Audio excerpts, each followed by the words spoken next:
Hello, hi എല്ലാവർക്കും നമസ്കാരം. നമുക്കിന്ന് റവയും പാലും ഒക്കെ ചേർത്ത് നല്ല ഒന്നാം തരം ഒരു കേസരി തയ്യാറാക്കിയാലോ. അപ്പോൾ ആ ഒരു പെർഫെക്റ്റ് മിൽക്ക് റവ കേസരിയുടെ റെസിപ്പിയാണ് നമ്മളിന്ന് ചെയ്യാൻ പോകുന്നത്. അപ്പോൾ ആദ്യം ചെയ്യേണ്ടത് ഒരു പാൻ അടുപ്പത്തേക്ക് വെച്ചിട്ട് അതിലേക്ക് 1 ടേബിൾ സ്പൂൺ നെയ്യ് ഒഴിച്ചു കൊടുക്കാം. ഇനി ഈ നെയ്യ് ചൂടായി തുടങ്ങുമ്പോഴേക്കും അതിലേക്ക് നമുക്ക് 1 ടേബിൾ സ്പൂൺ അളവിൽ കശുവണ്ടിയോ ഉണക്കമുന്തിരിയോ അല്ലെങ്കിൽ ഇത് രണ്ടും വേണമെന്നുണ്ടെങ്കിൽ അത് ഇട്ട് കൊടുക്കാം. ഇവിടെ നമ്മൾ എന്തായാലും ഉണക്കമുന്തിരിയാണ് ഇട്ട് കൊടുക്കുന്നത്. ശേഷം ഇത് നന്നായിട്ടൊന്ന് മൂത്ത് വീർത്ത് വരുമ്പോഴേക്കും നമുക്കിത് കോരി ഒരു ബൗളിലേക്ക് മാറ്റാം. ഇനി ബാക്കി വന്ന ഇതേ നെയ്യിലേക്ക് തന്നെ 1/4 കപ്പ് അളവിൽ, അതായത് 250 ml കപ്പിൽ 1/4 കപ്പ് അളവിൽ റവ എടുത്തിട്ട് ഇതിലേക്ക് ഇട്ട് കൊടുക്കാം. അങ്ങനെ ഈ റവ ഇട്ട് കൊടുത്തു കഴിഞ്ഞാൽ പിന്നെ അങ്ങോട്ട് തീ മീഡിയം ഫ്ലെയിമിൽ വെച്ചിട്ട് ഒരു 2-3 മിനിറ്റ്, അല്ലെങ്കിൽ ആ ഒരു റവയുടെ കളർ ഒന്ന് ചേഞ്ചായി ഒരു ഗോൾഡൻ നിറമാകുന്നത് വരെ തുടരെ ഒന്ന് ഇളക്കി കൊടുക്കുക. ഇവിടെയാണെങ്കിൽ ഈ റവയൊക്കെ ചെറിയ തോതിലൊന്ന് മൂത്ത് നല്ലൊരു മണം വന്ന് തുടങ്ങി. അതുപോലെ തന്നെ അതിൻ്റെ ആ ഒരു കളർ ചേഞ്ചായി ചെറിയൊരു ഗോൾഡൻ കളറായി തുടങ്ങിയിട്ടുണ്ട്. ഇനി നമുക്കിതൊരു പ്ലേറ്റിലേക്ക് മാറ്റാം. ശേഷം ആ ഒരു പാനിലെ ചൂട് കംപ്ലീറ്റ് ആയിട്ട് മാറി വരുമ്പോഴേക്കും അതിലേക്ക് 1.5 കപ്പ് വെള്ളം ഒഴിച്ചു കൊടുക്കാം. ഇനി ഇതോടൊപ്പം തന്നെ 1.5 കപ്പ് പാല് കൂടി ഒഴിച്ചു കൊടുക്കുക. അപ്പോൾ ഈ പാലിൻ്റെ അളവ് കൂട്ടിയിട്ട് വെള്ളത്തിൻ്റെ അളവ് കുറയ്ക്കുകയാണെന്നുണ്ടെങ്കിൽ അങ്ങനെയും ചെയ്യാം. ഞാനിവിടെ രണ്ടും സമാസമമാണ് എടുത്തിട്ടുള്ളത് കേട്ടോ. പാലായാലും വെള്ളമായാലും തുല്യ അളവിലാണ് എടുത്തിട്ടുള്ളത്.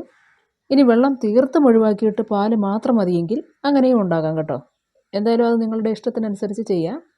അപ്പോൾ പാലൊഴിച്ച് എടുത്തു കഴിഞ്ഞാൽ ഇനി തുടരെ ഇളക്കി കൊടുത്ത് നമുക്ക് ഈ പാലൊന്ന് നല്ലതുപോലെ തിളപ്പിച്ചെടുക്കണം. അപ്പോൾ ഈ പാല് നന്നായിട്ട് തിളച്ച് തുടങ്ങിക്കഴിഞ്ഞാൽ പിന്നീട് അങ്ങോട്ട് തീ ലോ ഫ്ലെയിമിൽ വെച്ചിട്ട് വേണം നമുക്കിതിലേക്ക് നേരത്തെ വറുത്ത് മാറ്റി വെച്ച് റവ ചേർത്ത് കൊടുക്കാൻ. റവ ചേർത്ത് കൊടുക്കുമ്പോൾ ഒരു കാര്യം ശ്രദ്ധിക്കേണ്ടത്, ആദ്യമേ തന്നെ എല്ലാം കൂടി അങ്ങ് തട്ടി കൊടുക്കരുത്. ഞങ്ങൾക്ക് അങ്ങനെ ഒരു അബദ്ധം പറ്റിയതാണ്, ഓർമ്മിച്ചില്ല. ഇങ്ങനെ ഈ റവ ചേർത്ത് കൊടുക്കുന്ന സമയത്ത് കഴിവതും കുറേശ്ശെ ചേർത്ത് ഇളക്കി കൊടുക്കാൻ പ്രത്യേകം ശ്രദ്ധിക്കുക. ആദ്യമേ തന്നെ ഈ കാണുന്നത് പോലെ ഒരുപാടങ്ങ് ഇട്ട് കൊടുത്തു കഴിഞ്ഞാൽ തീർച്ചയായിട്ടും റവ കട്ട പിടിക്കും. അതുകൊണ്ട് പരമാവധി കുറേശ്ശെ ചേർത്ത് ഇളക്കി കൊടുക്കുക. ഇവിടെ ഇപ്പോൾ ഈ റവ ചെറിയ തോതിൽ കട്ട പിടിച്ചിട്ടുണ്ടായിരുന്നു. എന്നാലും പാലും വെള്ളവും എല്ലാം കറക്റ്റ് ആയതുകൊണ്ട് തന്നെ നമുക്കത് ഉടച്ച് ചേർക്കാൻ പറ്റിയിട്ടുണ്ട്. അങ്ങനെ ഈ പാലിലേക്ക് റവ ചേർത്ത് കൊടുത്തു കഴിഞ്ഞാൽ പിന്നെ അധിക സമയമൊന്നും എടുക്കില്ല. ഒരു 3-4 മിനിറ്റിനുള്ളിൽ തന്നെ റവ നന്നായിട്ട് വെന്ത് കിട്ടും. ഈ സമയം നമുക്കിതിലേക്ക് പഞ്ചസാര ചേർത്ത് കൊടുക്കാം. പഞ്ചസാര നമ്മളിവിടെ ഒരു 7 ടേബിൾ സ്പൂൺ അളവിൽ എടുത്തിട്ടുണ്ട്. ഈ അളവിൽ പഞ്ചസാര ചേർത്ത് കൊടുത്തു കഴിഞ്ഞാൽ ഏകദേശം ഒരു മീഡിയം മധുരം മാത്രമേ കേസരിക്ക് ഉണ്ടാവുകയുള്ളൂ. കൂടുതൽ മധുരം വേണമെന്നുണ്ടെങ്കിൽ 8-9 ടേബിൾ സ്പൂൺ പഞ്ചസാര എടുത്തുകൊള്ളുക കേട്ടോ. അപ്പോൾ പഞ്ചസാരയൊക്കെ നിങ്ങളുടെ ഇഷ്ടത്തിന് ചേർത്ത് കൊടുക്കാം. കാരണം നമുക്ക് ജസ്റ്റ് ഒന്ന് ടേസ്റ്റ് ചെയ്ത് നോക്കിയാൽ തന്നെയും അതിൻ്റെ ആ ഒരു ആവശ്യം മനസ്സിലാവും. കൂടുതൽ വേണമെങ്കിൽ അതിനനുസരിച്ച് ചേർത്ത് കൊടുക്കാം. അങ്ങനെ ഈ പഞ്ചസാര ചേർത്ത് ഇളക്കി കൊടുത്തു കഴിഞ്ഞാൽ ഇനി ഇതിലേക്ക് നമുക്ക് 1 ടേബിൾ സ്പൂൺ നെയ്യ്, അതുപോലെ 1/2 ടീസ്പൂൺ ഏലക്ക പൊടിയും കൂടി ചേർത്ത് കൊടുത്ത് വീണ്ടും നന്നായിട്ടൊന്ന് ഇളക്കി യോജിപ്പിക്കാം.